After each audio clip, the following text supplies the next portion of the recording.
Yes, sir.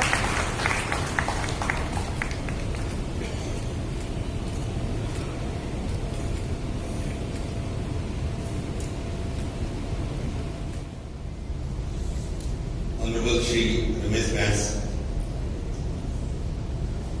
Governor of the State of Maharashtra and Chancellor of Bombay University, Advocate General, State of Maharashtra Shri Saraf, your Vice Chancellor, the Registrar of the University, faculty members, dear students, office bearers of the Dr. Baba Saheb Ambedkar Research and Training Institute, and representatives of Adhivakta Parishad, ladies and gentlemen.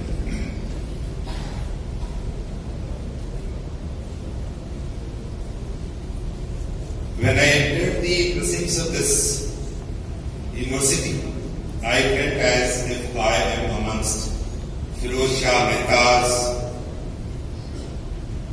I am amongst William Wordsworth. He has been a Vice Chancellor here, I am told. MC Sheetalwar, Chimanbhai Sheetalwar, and likes. So that's the feeling I gathered immediately when I entered the precincts of this Bombay University. It is a matter of pride for me, it is a matter of honor for me to be amongst you today, to be part of celebration of 100 years of Dr. Ambedkar's enrollment as an advocate, and he was given a sanat to practice at Bombay High Court.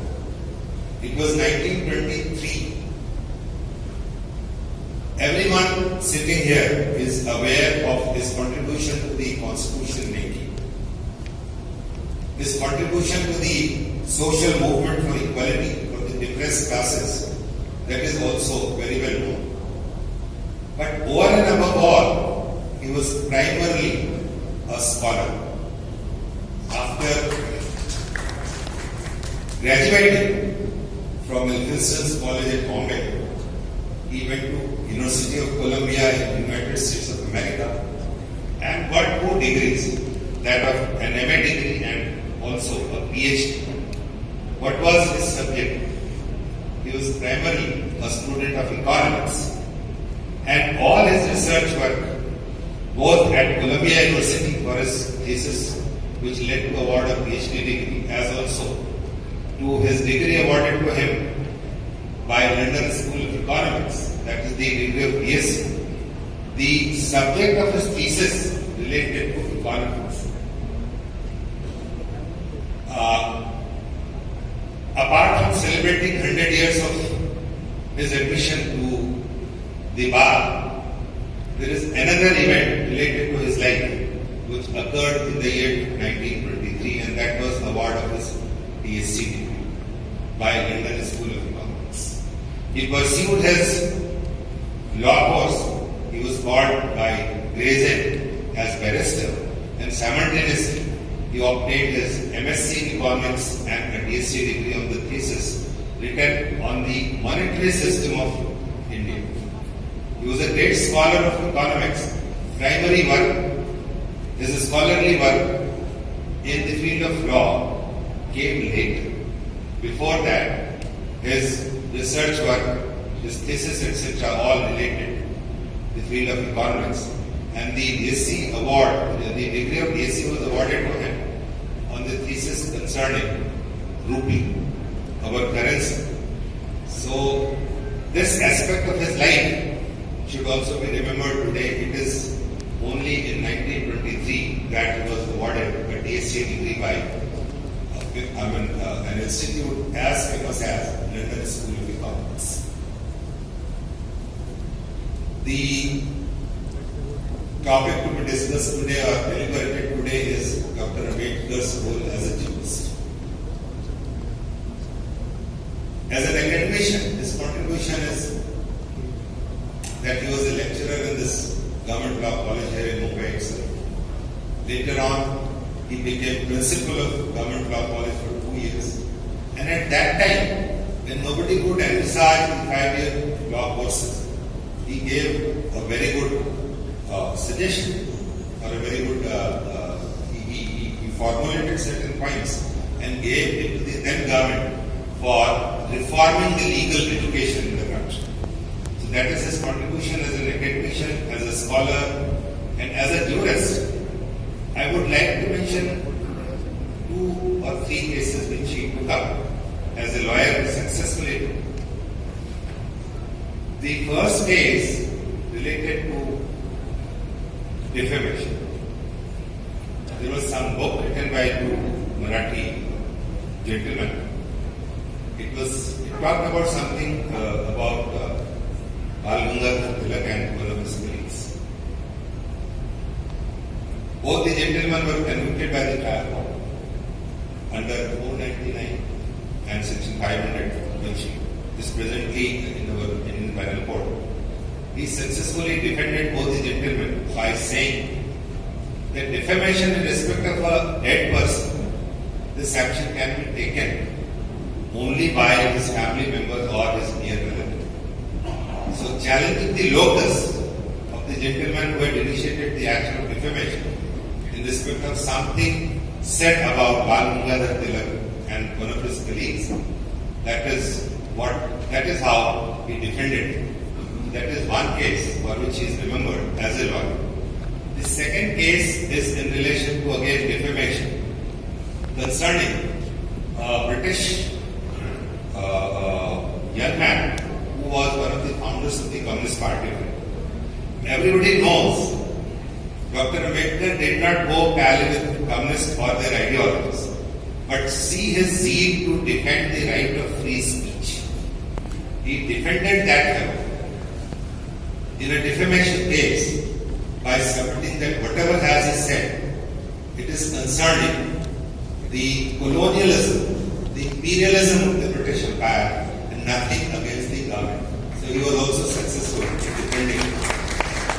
Just what I wanted to emphasize so far as this case is concerned is that he was almost at loggerheads ideologically with communists, but he defended a fellow communist as a lawyer in a thoroughly professional manner and also championed the cause of personal liberty or liberty of free speech. There are many matters. One of the matters again concerned one Marathi gentleman, Mr. R.D. Karve. He used to bring out a magazine and he was a votary of, at that time, sex education and birth control. In those periods, we were a very different society and only 3 persons used to talk about birth control. All 3 were from Bombay, from Maharashtra at least. Mr. Karve in his magazine brought out some article on sex education and birth control, and he was tried for obscenity. So it was said that the material published in that magazine was obscene. He defended Mr. R.D. Karve on that score also, taking forward the idea of rationality, rational thinking, logical thinking, as against the traditional thinking which was prevalent in those days in our society.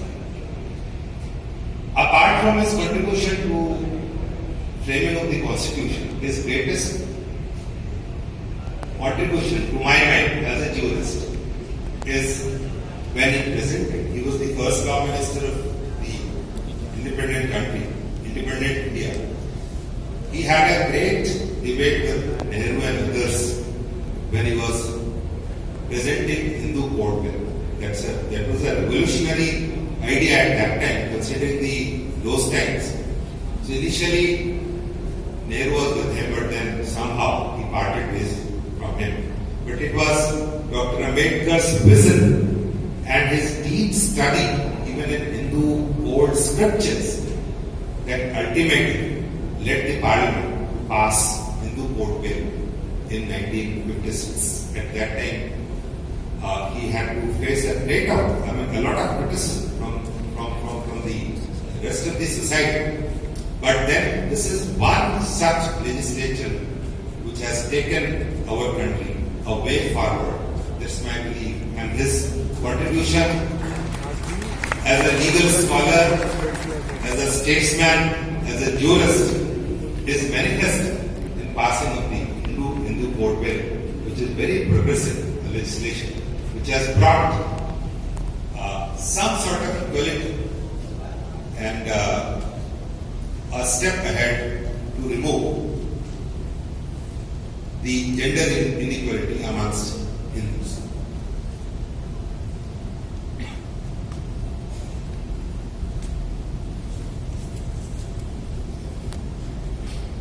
What was his idea of the state as a political entity?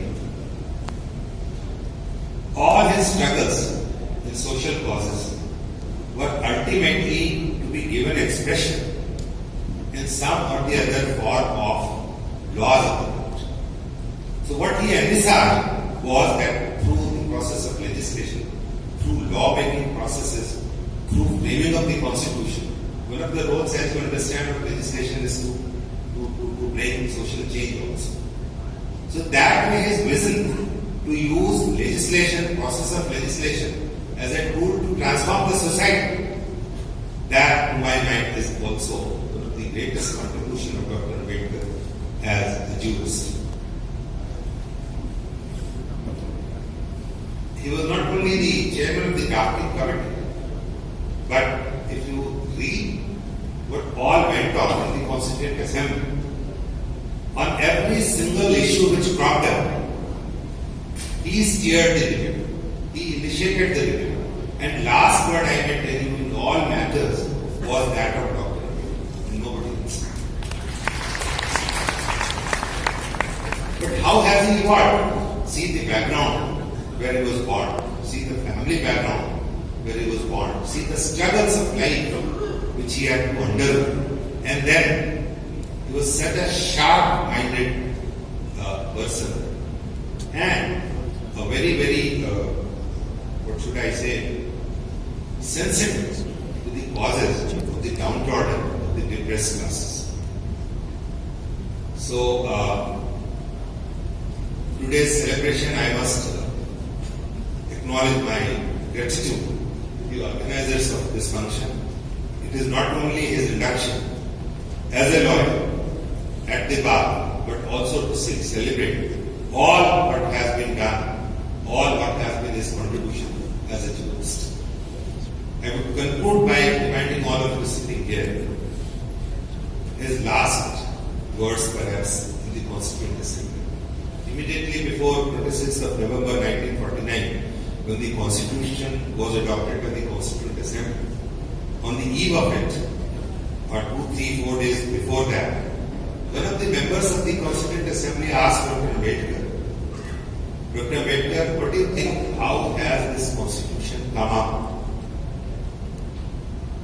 So his reply to that gentleman, who was also a member of the Constituent Assembly, was that, brother, howsoever good Constitution this may be, it is bound to fail if the persons administering this Constitution are bad. And howsoever bad this Constitution may be, it is bound to succeed if the persons administering the Constitution or working the Constitution are good. So this message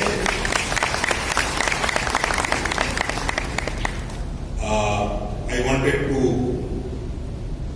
convey to all sitting here, and I hope and trust that everyone sitting here shall take this message of Dr. Baba Saheb Bhimrao Ambedkar, and that will be the best tribute to his memory, to his contributions as a jurist, as an emancipator of the depressed classes, and as a great social reformer. Thank you.